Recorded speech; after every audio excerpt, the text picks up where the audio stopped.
બોડેલી લાઈવમાં આપનું સ્વાગત છે। છોટાઉદેપુર જિલ્લાના જયપુર પાવી તાલુકાના આંબાખૂટ ગામે એક મકાન સળગી ગયું હતું ગઈકાલે। આ જે મકાનના માલિક છે એ રાઠવા દંપતી છે, વૃદ્ધ દંપતી ત્યાં રહેતા હતા અને તેઓનું પરિવાર બીજી જગ્યા પર રહેતું હતું। છગનભાઈ રામસિંહભાઈ રાઠવા અને એમની પત્ની ત્યાં રહેતા હતા। તે આગ લાગવાને કારણે આ ઘરની અંદર લગભગ અડધું ઘર સળગી ગયું અને અંદર સામાન, ઘરનું જે ઘરવખરી, ઘરેણા તમામ બળીને ખાખ થઈ ગયા હતા। એ અંગે રાજેન્દ્રસિંહ મોહનસિંહ રાઠવા ધારાસભ્ય છોટાઉદેપુરે રૂબરૂ આ ઘરની આ ગામની મુલાકાત લીધી, ઘરે ગયા, પરિજનોને સ્વજનોને બધાને મળ્યા। વૃદ્ધ જે મહિલા છે અને છગનભાઈ છે એઓની પણ મુલાકાત કરી, સાંત્વના આપી અને તેઓને સરકાર તરફથી જે સહાય મળવા પાત્ર છે તે પણ આપવા માટે બાંહેધરી આપી। સાથે જે કાર્યકરો મુલાકાત માટે આવ્યા છે તેઓ સૌ મળીને ભેગા મળીને કંઈક ને કંઈક મદદ કરશે એ પ્રકારનું આશ્વાસન આપતા વૃદ્ધ દંપતીને સાંત્વના આપી હતી। આગ લાગવાની ઘટના ગઈકાલે બની હતી।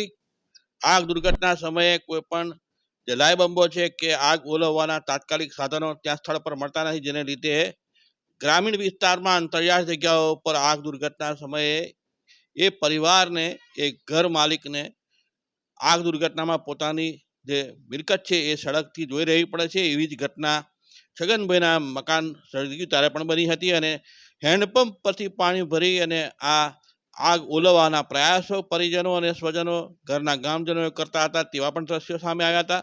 તે સાથે ધારાસભ્ય જાતે આ દુઃખી પરિવારની વેદનાને વાચા આપવા અને પોતે ત્યાં સ્થળ પર જઈ અને પરિવારની મુલાકાત કરી હતી, ગ્રામજનોની મુલાકાત કરી હતી અને આ જે પરિવાર છે જે પોતાનું મકાન સળગી જતા દુઃખી છે તેઓને આશ્વાસન આપ્યું હતું, એમને મદદની પણ બાંહેધરી આપી હતી અને તેઓને પોતાના તરફથી અને જે કાર્યકરો ત્યાં મુલાકાત લીધી સૌ તરફથી એમને કંઈક ને કંઈક આપવા માટેની પણ બાંહેધરી આપવામાં આવી હતી। આજે અમે આંબાખૂટ ગામે આવ્યા છે। ગઈકાલે 9-10 વાગ્યાના સુમારે છગનભાઈ રામસિંહભાઈ નામના વ્યક્તિને ત્યાં આગ લાગવાનો બનાવ બનેલો અને આગ લાગવાથી એમનું એક બાજુનું સંપૂર્ણ મકાન બળી ગયેલું છે। અંદર એમના કપડાં, વાસણો, એમના કંઈક થોડા ઘણા ઘરેણા હતા એવું પણ બળીને ખાક થઈ ગયું છે અને આ ઘરમાં માત્ર 2 વૃદ્ધ પતિ પત્ની જ રહેતા હતા, બાકીનો પરિવાર એમનો બીજા ગામે રહે છે।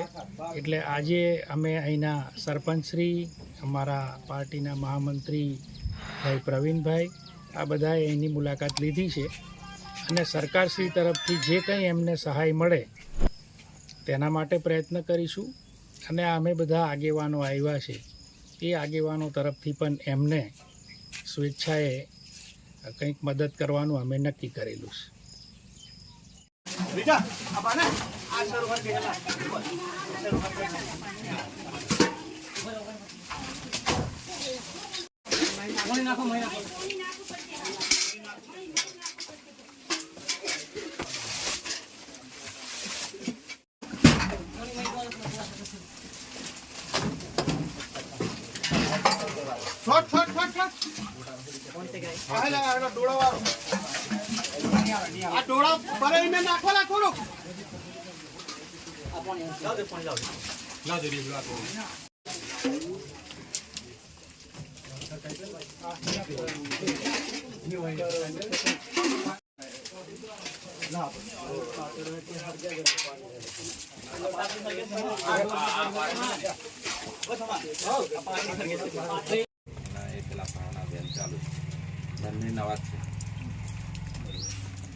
વાસણો કઈ નહીં અહીંયા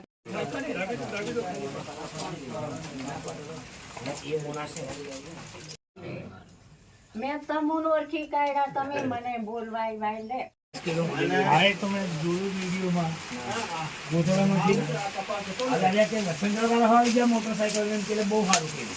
પેટીઓ છે ને આ ઉપર રાણો પર નથી કે એટલે હાવ આપણું નજીક દેખાય તો વહેલા ખેંચીએ માણસો બધા ઘણા આવી જાય પણ ગરમી એમના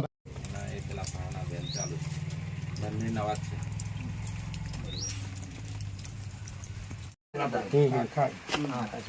આખા સોળો મારા